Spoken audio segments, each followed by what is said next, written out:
ये कहानी एक ऐसे युवक की है जिसने अपनी जिंदगी को कम बोलकर बदल दिया। अनिल एक साधारण युवक था जो एक छोटे से गांव में अपने माता पिता के साथ रहता था। वह बचपन से ही शांत स्वभाव का था। उसके दोस्तों ने उसे हमेशा खामोश अनिल कहकर बुलाया। अनिल को यह नाम पसंद नहीं था, लेकिन उसने कभी इसके बारे में शिकायत नहीं की। वह हमेशा अपनी पढ़ाई में ध्यान लगाता था और दूसरों के साथ ज्यादा बातचीत नहीं करता था। एक दिन अनिल ने अपने गांव के स्कूल में दाखिला लिया। वहां के बच्चे उसकी खामोशी को लेकर उसे तंग करने लगे। हर दिन उसे चिढ़ाते हुए कहते, क्यों बात नहीं करता? क्या तुम्हें डर लगता है? अनिल चुपचाप उनकी बातों को सुनता रहा, लेकिन उसके मन में यह बात घर कर गई कि शायद वह बदल सकता है। एक दिन अनिल की मां ने उसे कहा, बेटा, कभी कभी हमें अपनी बात कहने की जरूरत होती है। अपने विचारों को व्यक्त करने से ही हम लोगों को अपनी सोच से प्रभावित कर सकते हैं। अनिल ने सोचा कि शायद उसकी मां सही कह रही हैं, लेकिन एक विचार उसके मन में आया, क्या कम बोलना भी कुछ बदल सकता है? उसी दिन अनिल ने ठान लिया कि वह अपनी चुप्पी को ताकत में बदलेगा। उसने अपने विचारों को लिखना शुरू किया। उसे लिखने में मजा आने लगा। धीरे धीरे उसने अपने भीतर एक नई ऊर्जा महसूस की। कुछ समय बाद गांव में एक बड़ी समस्या उत्पन्न हुई। गांव में पानी की कमी हो गई थी। सभी लोग चिंतित थे, लेकिन कोई भी कुछ बोलने को तैयार नहीं था। अनिल ने देखा कि लोग एक दूसरे को गालियां दे रहे थे और अपनी समस्याओं का हल निकालने के बजाय सिर्फ एक दूसरे पर दोष लगा रहे थे। एक रात अनिल ने एक योजना बनाई। उसने अपने दोस्तों को बुलाया और कहा, हमें इस समस्या का हल निकालना होगा। हमें सबको एक साथ लाना होगा और एकजुट होकर काम करना होगा। उसकी बात सुनकर दोस्तों ने कहा, लेकिन तुम हमेशा चुप रहते हो, क्या तुम्हें लोगों को समझाना आता है? अनिल ने मुस्कुराते हुए कहा, कम बोलने का मतलब यह नहीं कि मैं कुछ नहीं जानता। अनिल ने गांव में एक सभा का आयोजन किया। उसने सबको आमंत्रित किया और सभी से कहा कि हमें मिलकर काम करना होगा। लोग हैरान थे कि अनिल, जो हमेशा चुप रहता था, अब इतना आत्मविश्वास से भरा हुआ था। सभा में अनिल ने अपने विचार साझा किए। उसने बताया कि गांव में तालाब को फिर से भरने के लिए हमें एक योजना बनानी होगी। उसने सुझाव दिया कि हम सभी मिलकर तालाब की सफाई करें और पानी के बचाव के तरीकों पर काम करें। लोगों ने अनिल की बात सुनी और धीरे धीरे सब उसकी बातों से प्रभावित होने लगे। उन्होंने महसूस किया कि अनिल की चुप्पी ने उसे अधिक सोचने और गहराई से विचार करने का अवसर दिया। सभा के बाद गांव के लोग अनिल की योजना को मानने लगे। सभी ने मिलकर काम करना शुरू किया। पहले दिन से ही उन्होंने तालाब की सफाई शुरू की। अनिल ने सबका मार्गदर्शन किया और उनकी मेहनत से तालाब फिर से भरने लगा। अनिल की चुप्पी ने उसे सुनने और समझने की क्षमता दी थी। वह जानता था कि कब क्या कहना है और कब चुप रहना है। उसकी सोच और समर्पण ने गांव के लोगों को एकजुट किया। एक दिन जब तालाब भरने लगा, तब गांव के कुछ लोगों ने अनिल की आलोचना करनी शुरू कर दी। उन्होंने कहा, यह सब अनिल का किया धरा है, हम अकेले ही कर सकते थे। लेकिन अनिल ने शांत रहकर उनकी बातें सुनी। उसने अपने काम में कोई कमी नहीं की और आगे बढ़ता रहा। उसने यह महसूस किया कि चुप रहकर भी वह अपनी बातों को साबित कर सकता है। उसने अपने कार्यों से साबित कर दिया कि उसका इरादा मजबूत था और वह गांव के लिए कुछ बेहतर करना चाहता था। गांव के लोग धीरे धीरे अनिल की बातों को मानने लगे। उन्होंने महसूस किया कि अनिल की चुप्पी में एक गहराई थी जो उन्हें समझने में मदद कर रही थी। गांव में पानी की कमी का संकट समाप्त होने लगा और तालाब भर गया। गांव के लोग अब अनिल को एक नेता मानने लगे थे। उन्होंने उसके काम की सराहना की और कहा, कम बोलकर भी उसने हमें सिखाया है कि सच्ची ताकत हमारी सोच में होती है। अनिल ने अपनी पढ़ाई पूरी की और कॉलेज में दाखिला लिया। वहां भी उसने अपनी चुप्पी को ताकत में बदला। उसने अपने विचारों को व्यक्त करने के लिए लेखन को चुना। वह अब न केवल अपने गांव में बल्कि अपने कॉलेज में भी लोकप्रिय हो गया। उसने अपने विचारों को साझा करने के लिए एक ब्लॉग शुरू किया। उसके लेखों ने लोगों को प्रेरित किया और उसे एक नई पहचान दिलाई। अनिल ने महसूस किया कि कम बोलने का मतलब यह नहीं है कि वह कमजोर है। उसने समझा कि कभी कभी चुप रहकर सुनना और समझना अधिक महत्वपूर्ण होता है। यह उसे न केवल अपने विचारों को स्पष्ट करने में मदद करता था, बल्कि दूसरों की बातों को सुनने में भी।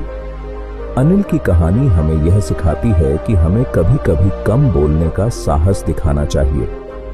हमारी चुप्पी भी हमारी ताकत हो सकती है। शब्दों की शक्ति का उपयोग करना महत्वपूर्ण है, लेकिन कभी कभी अपने विचारों को सुनना और समझना भी आवश्यक होता है। कम बोलकर खुद को बदलने का मतलब यह नहीं है कि हमें चुप रहना चाहिए। इसका मतलब है कि हमें अपने शब्दों को चुन चुनकर बोलना चाहिए। अनिल की कहानी हमें यह प्रेरणा देती है कि चुप रहकर भी हम अपने विचारों को बदल सकते हैं और दूसरों के जीवन में सकारात्मक बदलाव ला सकते हैं। इस प्रकार अनिल ने अपनी चुप्पी को ताकत में बदलकर अपने जीवन में न केवल बदलाव लाया, बल्कि दूसरों को भी प्रेरित किया। उसने दिखाया कि कम बोलने का एक गहरा अर्थ होता है और यह हमें सुनने और समझने की कला सिखाता है। आखिरकार कम बोलने का यह सिद्धांत हमें यह सिखाता है कि हम जब अपने शब्दों का सही उपयोग करते हैं, तब हम अपनी और दूसरों की जिंदगी में सकारात्मक परिवर्तन ला सकते हैं। हमें अपनी आवाज को पहचानना चाहिए, लेकिन कभी कभी कम बोलना ही सबसे अच्छा उत्तर होता है। यह कहानी हमें यह याद दिलाती है कि शब्दों से ज्यादा महत्वपूर्ण है सुनना, समझना और उस पर अमल करना। कम बोलकर खुद को बदलने की यह कला हर किसी को सीखनी चाहिए, क्योंकि इससे न केवल हम खुद में बदलाव ला सकते हैं, बल्कि दूसरों को भी प्रेरित कर सकते हैं। इस प्रकार अनिल की यात्रा ने उसे कम बोलने की ताकत का एहसास कराया और उसने न केवल अपनी जिंदगी को बदला, बल्कि अपने आसपास के लोगों की जिंदगी में भी सकारात्मक परिवर्तन लाने में मदद की। यह कहानी हमें याद दिलाती है कि हमारे अंदर परिवर्तन लाने की शक्ति है और कभी कभी हमें कम बोलने से ही वह शक्ति प्राप्त होती है। हर इंसान की जिंदगी में कुछ ऐसे क्षण आते हैं जब लगता है कि हालात हमारे बस में नहीं हैं, परिस्थितियां विकट हैं और शायद हम अपनी स्थिति से बाहर नहीं निकल पाएंगे।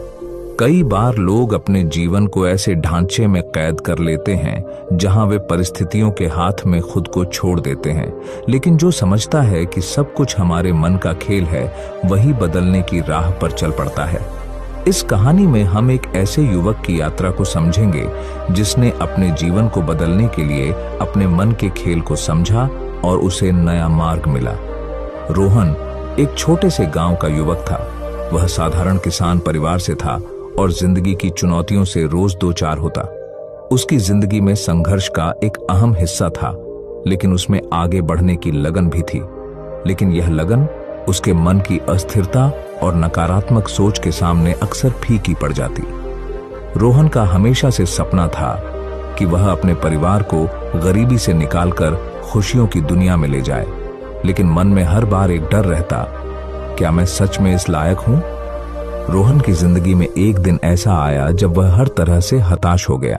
खेतों में सूखा पड़ गया था, कर्ज का बोझ सिर पर था और हर तरफ अंधेरा सा महसूस हो रहा था। जब किसी भी दिशा में आशा की किरण नहीं दिखाई देती, तो मन के विचारों का खेल शुरू हो जाता है, और यही खेल रोहन के मन में शुरू हो चुका था। एक रात जब रोहन खाट पर लेटा हुआ था, उसके मन में अनेक विचार उठ रहे थे। मैं कितना मेहनत करूं, सब बेकार जाता है। क्या यह संघर्ष कभी खत्म होगा? उसके अंदर का एक हिस्सा उसे समझाने की कोशिश करता, हिम्मत मत हारो, शायद कल कुछ अच्छा होगा। लेकिन मन का दूसरा हिस्सा इसे झूठा आश्वासन समझकर उसे और डराने लगता। वह उस रात बहुत बेचैन था। हर बार जब वह सोने की कोशिश करता, उसके मन में नकारात्मक विचार और गहराते जाते। अचानक उसकी नजर अपने पिता के उस पुराने वचन पर गई जो उन्होंने अक्सर कहा करते थे, जिंदगी मन का खेल है बेटा, जो इसे समझ गया वो हर हालात को बदल सकता है। रोहन को पिता के इन शब्दों का मतलब समझ में नहीं आता था, लेकिन उस रात उसने तय कर लिया कि वह इस खेल को समझकर देखेगा। अगली सुबह रोहन गांव के बाहर एक शांत जगह पर गया। उसने ठान लिया था कि वह अपने मन के विचारों को समझने का प्रयास करेगा। सबसे पहले उसने अपने डर और शंकाओं को पहचानना शुरू किया। उसने महसूस किया कि उसकी सारी समस्याओं का कारण सिर्फ बाहरी परिस्थितियां नहीं थीं, बल्कि वे नकारात्मक सोचें भी थीं। जिन्हें उसने वर्षों से पाला था। उसने सोचा, अगर मैं अपने मन के विचारों को बदल सकूं, तो क्या मेरी सोच और मेरी दुनिया बदल सकती है। उसने यह भी समझा कि जब भी वह कुछ नया करने का प्रयास करता, उसके मन में असफलता का डर उसे पीछे खींच लेता। रोहन ने महसूस किया कि उसे अपने विचारों पर नियंत्रण पाना है, ताकि वह अपनी किस्मत को नए तरीके से ढाल सके। रोहन ने धीरे धीरे अपने मन के विचारों को सकारात्मक बनाना शुरू किया। हर सुबह जब वह खेतों में काम करने जाता, तो वह खुद से कहता, मैं हर हाल में सफल हो सकता हूं।